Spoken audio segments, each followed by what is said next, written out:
L'objectif du DISPO, qui a été créé en 2005, c'est de favoriser l'accès aux soins de support à l'ensemble des patients et à tous les stades de la maladie.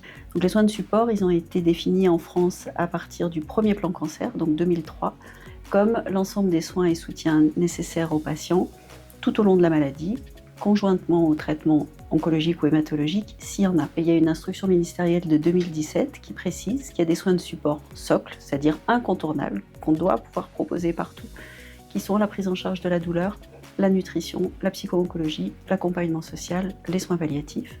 Cette instruction détermine aussi des soins de support complémentaires. Ils ont été mis là, ils ne sont pas moins importants, ils sont très importants.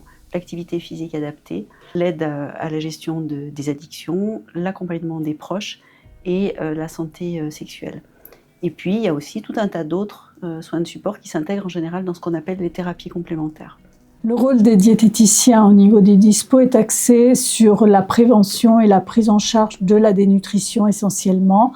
On va être amené à prodiguer des conseils par rapport aux symptômes de la maladie ou par rapport à la maladie elle-même, qui peuvent aller jusqu'à la mise en place d'une nutrition artificielle. On va utiliser pour cela différents outils qui vont nous permettre d'expliquer aux patients les problématiques nutritionnelles. On peut aussi amener du matériel pour montrer aux patients. Par exemple, on utilise assez régulièrement ce petit support qui nous permet d'expliquer la gastrostomie. Conserver un bon état nutritionnel va permettre au patient de suivre son programme thérapeutique tel qu'il est prévu et du coup avoir une incidence sur la guérison et sur l'efficacité des traitements. Cela est démontré dans beaucoup d'études qu'avoir un bon état nutritionnel favorise la guérison. L'équipe diététique est aussi là pour accompagner le patient dans la gestion de ses symptômes pour essayer d'avoir une qualité de vie et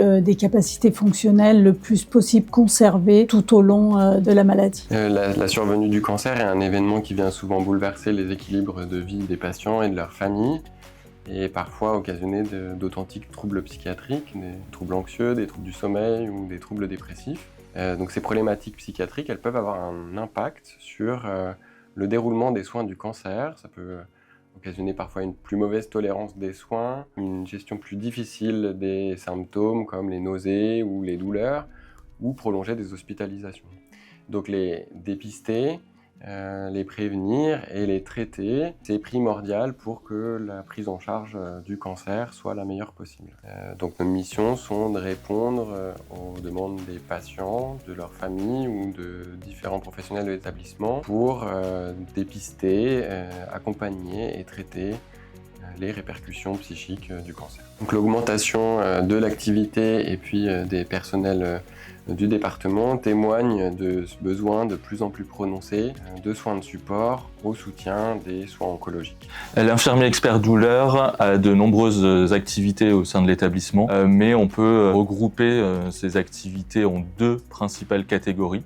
Tout d'abord, pour les patients, on assure des suivis afin de réévaluer les traitements antalgiques en place. Ces suivis peuvent se faire par téléphone ou en présentiel. Et nous assurons également un important travail de coordination avec les équipes extérieures. Nous participons également activement à la formation continue au sein de l'établissement avec différentes sessions dédiées à différents professionnels. Alors la douleur peut être présente à tous les stades de la maladie et même après. C'est un symptôme difficile qui a un impact important sur la vie quotidienne des patients. Notre rôle, du coup, est d'accompagner ces patients pour mieux gérer leur douleur et ainsi améliorer leur quotidien. Cela se fait toujours en lien avec les équipes médicales et avec l'oncologue pour une prise en charge globale. Pour moi, les 20 ans du DISPO symbolisent vraiment la reconnaissance et l'évolution des soins de support dans la prise en charge des patients. Moi, ça fait 3 ans que je suis au sein du DISPO, sur cette équipe, et j'ai déjà vu l'évolution, l'augmentation de notre activité. Les soins de support sont de plus en plus intégrés